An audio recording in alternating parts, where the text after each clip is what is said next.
ॐ गणेशाय नमः।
বিচারণায় সমাগত হয়েছি।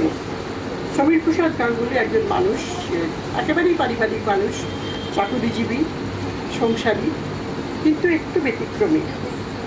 তার সঙ্গে আর পাঁচটা মানুষের, আজকাল বর্তমান পাঁচটা মানুষের ব্যতিক্রম ছিল সেইখানেই যে তিনি শুধু নিজের পরিবারটুকুকে নিয়ে ছিলেন না, তার আশেপাশে যারা ছিল, যাদের সঙ্গে সম্পর্ক হয়তো একটু দূরের, কিন্তু তাদেরও তিনি তার পরিবারের মধ্যেই টেনে নিয়েছিলেন।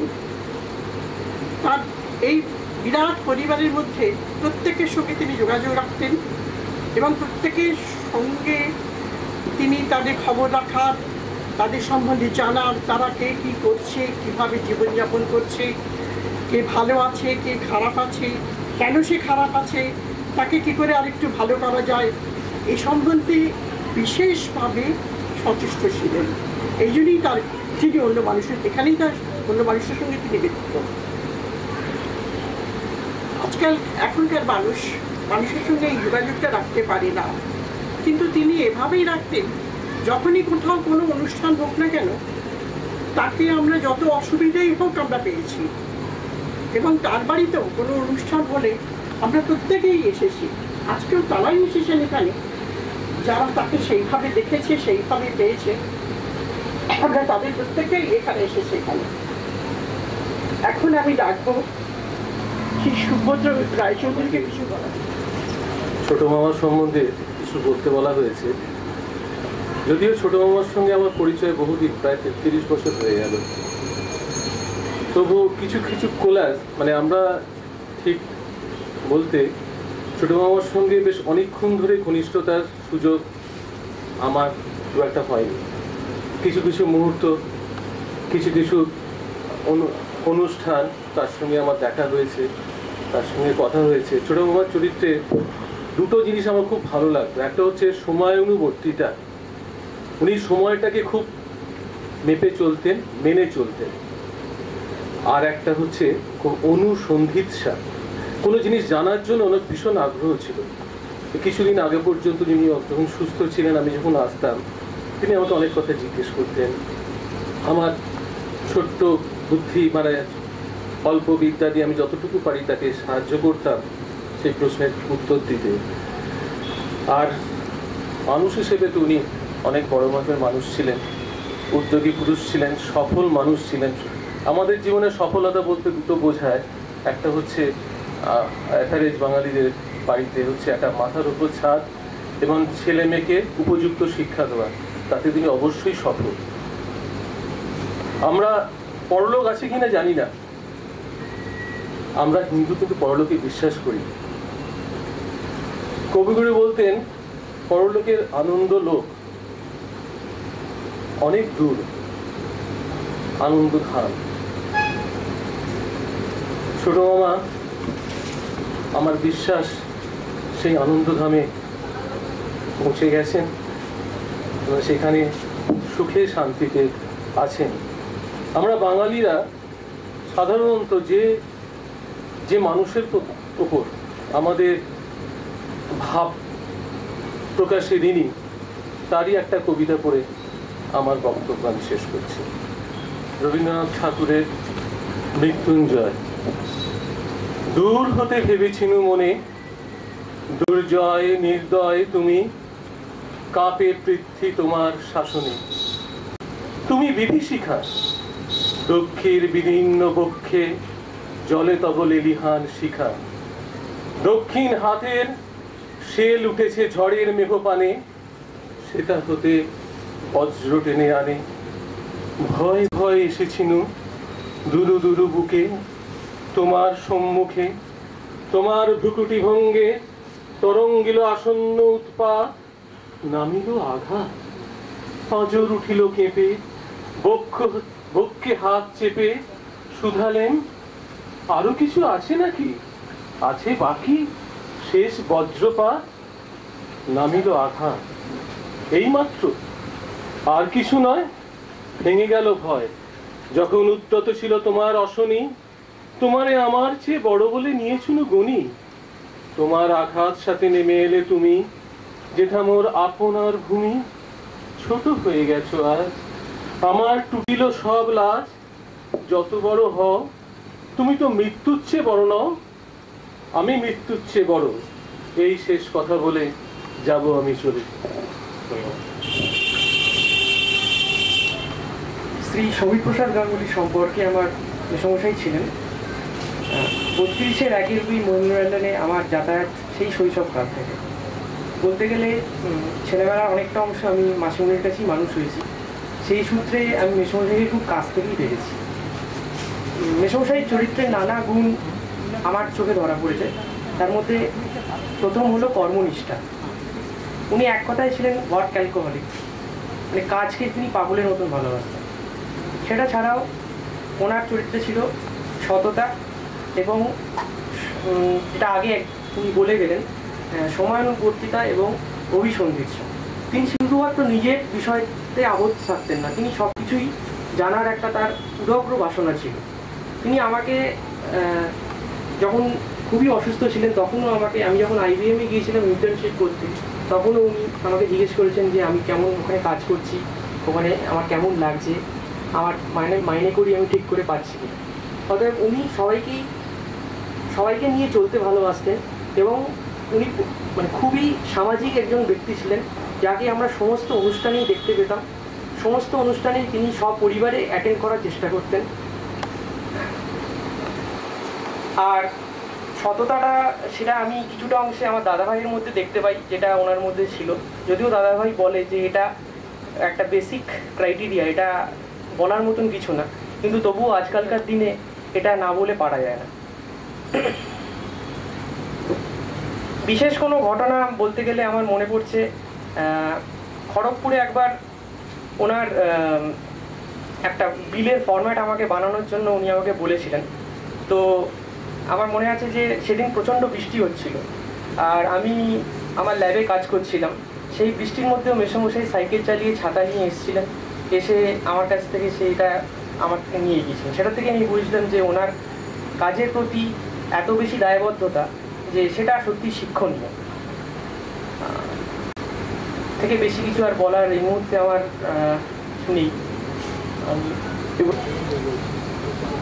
সমীর প্রসাদ গাঙ্গুলি সম্পর্কে মেসমশাই বলে আমি ডাকতাম, কিন্তু আমি তাকে স্থান দিতাম আমার নিজের বাবার মতো। আমি খুব ছোটোবেলায় আমার বাবাকে হারিয়েছি, যখন ক্লাস 5 আমি পরীক্ষা দিচ্ছি। তারপরে কলকাতায় এসেছি। কলকাতায় অনেক স্ট্রাগল আমাকে করতে হয়েছে।